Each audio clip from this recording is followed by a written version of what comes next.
These are the Tacoma Lifestyle Alpine Series rock sliders.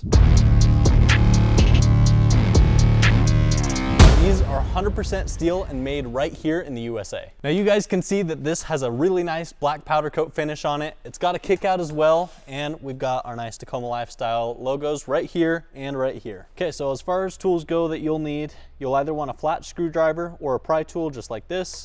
You want a 14mm wrench, open end and box end. You want a 1/2 inch wrench. You want a 14mm socket, can be a deep socket or a shallow. Same with a 12mm socket. Same with a 10mm socket. You want your 3/16 Allen key right here. You want a 9/16 socket, and finally a 3/4 inch socket. So in the box, you're gonna have two separate pieces. You're gonna have your top plate right here. That's where this topographical kind of style is gonna be, and our Tacoma Lifestyle logo right there. And then the other big obvious part is your rock slider right here.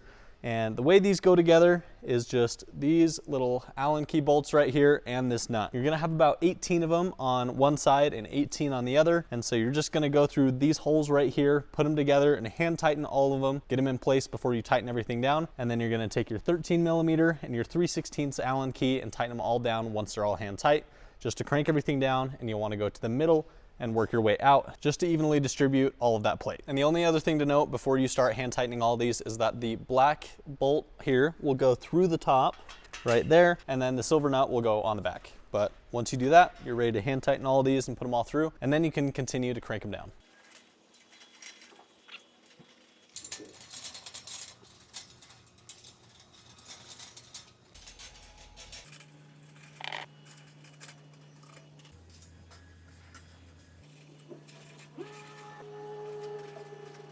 All right, now that we got them all hand tight, we can start cranking them down, starting from the middle and going outwards.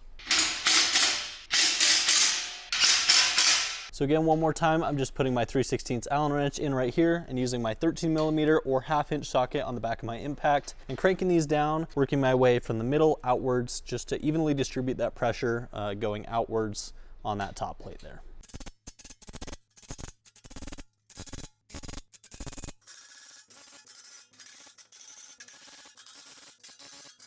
Okay, now that we've gotten that faceplate all tightened down, we're ready to start preparing our truck to throw this on. Okay, so down here, you're gonna have this little plastic box on your passenger side. We're gonna start here. You're gonna have a 10mm right here and a 10mm up top. That'll help us remove this plastic cover and what's underneath. And then under that plastic cover, you're gonna have 3 12s under here. You're gonna have 2 at the bottom and 1 at the top. Our top one is missing, so we just have these 2 bottom ones, and that should help us get this plate loose and out of the way. Just like that, we can pull this out of the way. And then I'm just gonna grab those 10mm bolts that we're holding my plastic cover in, and I'm just gonna thread them in just so I don't lose them anywhere. Just helps me keep track of some of my hardware before I move on. And then these 2 holes on our truck are missing the plastic covers, but you may have either plastic covers or stickers depending on your generation that you will wanna take your flathead screwdriver or pry tool and just take those out. Now you're gonna grab a backing plate with a square hole right here, and then you're gonna grab one of your retaining nuts right there, and then you're just gonna kind of pinch it like this, and then you're gonna push it at the same time. Sometimes it takes a little force, just like that, and then it should stay in there, just like so. And what you're gonna do with this is put this into your cross member just over here, and you're gonna put it with the nut facing upwards. And it's okay if that slides in, we'll move that later. Okay, so right here on the rear part of your passenger frame rail, you're gonna have a 14mm bolt in your frame. You're gonna wanna take that out because we're gonna be reusing it. Okay, now with some help, we're gonna be lifting the whole rock slider up to get it ready to be mounted. And we're gonna put that 14mm right back through this slotted hole right here that's gonna be on the bottom. This is gonna help us keep our rock slider lifted up off the ground while we align the rest of our bolts. But as long as you put this bolt back in with at least 3 full turns, you can let the entire weight of the rock slider down.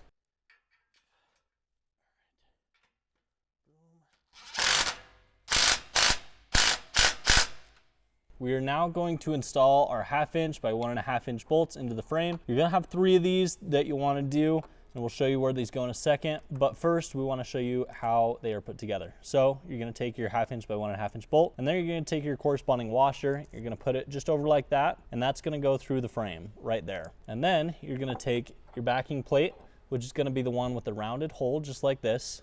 and then you're gonna put a washer, and then finally the nut, and that's gonna be on the other side of the frame, and we'll show you a little closer how that goes right now. Okay, so you're gonna have 3 holes. You're gonna have one back here. Again, we're still on the passenger side, so this is towards the rear of the vehicle for us, but it's gonna be the same on the driver's side. And you're gonna have your middle one here, where we already loosely fit the hardware in, and then you're gonna have one here right up front. On each of these, except for on the driver's side, your hardware will go in backwards like this, so the bolt will be coming from the inside and the nut will be on the outside, but everywhere else on the passenger side and everywhere else on the driver's side will be installing normally. So on the passenger side, everything goes in normally.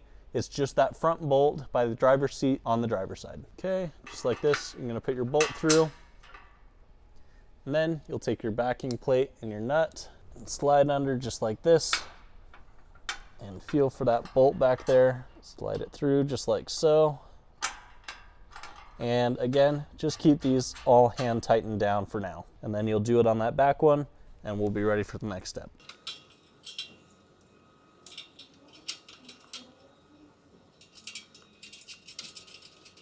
So now we're gonna take 2 2.5-inch bolts and 1 3-inch bolt, and we're gonna start assembling our clamping mechanisms. The way we're gonna do that is by taking our 2.5-inch bolts, and then you're gonna put a washer in, and then you're gonna put your spacer right there, then your clamp with it facing inwards, and then another washer, and then the nut, and that goes for both of these, and as well as the 3-inch bolt right here as well.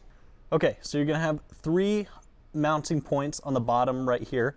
Towards the rear of the vehicle is where your 3-inch bolt is gonna go through. You're gonna go bolt threads facing upwards. You're gonna push that all the way through, and then you're gonna keep the rest of your clamping hardware just as we explained it with the spacer next. You're gonna make sure that clamping claw is still facing downwards to go inside of your frame, and then put your bolt on and just keep that hand tight for right now, making sure that it's facing the same way. And if you pull down on it, it should go like that, so that clamping claw kind of acts like it stays in place. But obviously for now, we're just gonna keep it hand tight and a little loose. Okay, so now we're gonna take our 2.5-inch bolt, threads facing up with the washer on it, and put it through our middle frame rail hole here. And then you're gonna take your spacer first and put that over your bolt, and then you'll take your little clamp arm there with the washer on top and put it over as well, making sure that little clamping arm is facing towards the outside of the vehicle and that it grabs your frame rail. Then you can install the locking bolt and just do it hand tight, just like we did the 3-inch one. And now we can move on to the front. Okay, and then we will just put in our last one. Again, threads up, spacer, clamping arm, washer, and bolt, just like that. And hand tighten, and then we can move on to our next step. Okay, we will now take our handlebar looking pieces here. We'll take our little retaining nuts right here, and we're gonna insert them into both the driver's side one and the passenger side one. It's very important that you do not do it sideways like this, because they will obviously just fall out like that. You wanna do it with these little clamps facing up and down so that they stay firmly in place, but allow for a little adjustability side to side if needed.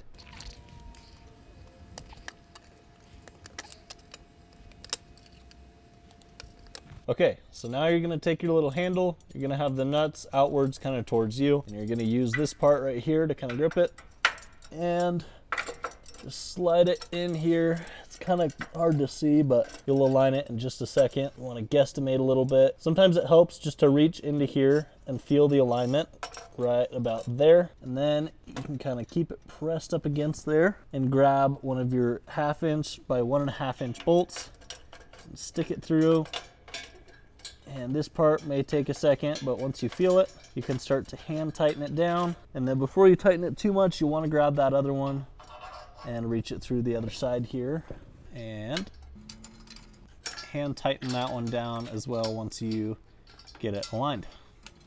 Just like that. So using your finger, you're gonna want to align this right here, just kind of going through this. There's a little side hole here, and then you'll want to push it just to where you can get it aligned, and then you'll take another 1.5-inch bolt and kind of push it up through there, and then hand tighten it just like so. Just a couple of threads, and then make sure it's just over the middle there so that it can maximize where it's kind of pressing on.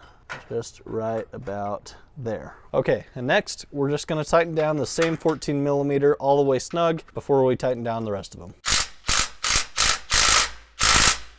Just like that. Okay, so next step, you're just gonna take a step away from your truck, make sure your rock slider is level before you tighten everything down, and then when you're ready to tighten everything down, there's gonna be a specific tightening sequence for these bolts. First, we're gonna start with the ones that are parallel to the frame, so the heads are facing outwards or towards us right now. We're gonna start with those, and then we will move to the clamps and everything else.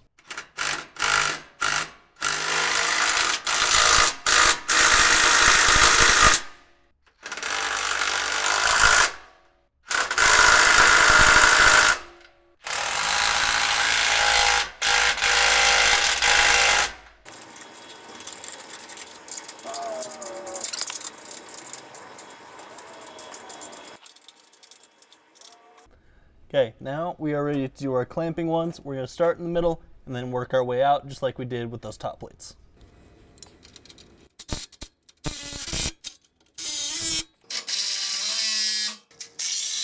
Now you want to grab those two 12mm bolts that we're holding this bracket in right here. You just thread those two bottom bolts just back in like that, hand tighten them down. Then you can grab your impact or your wrench and torque them down.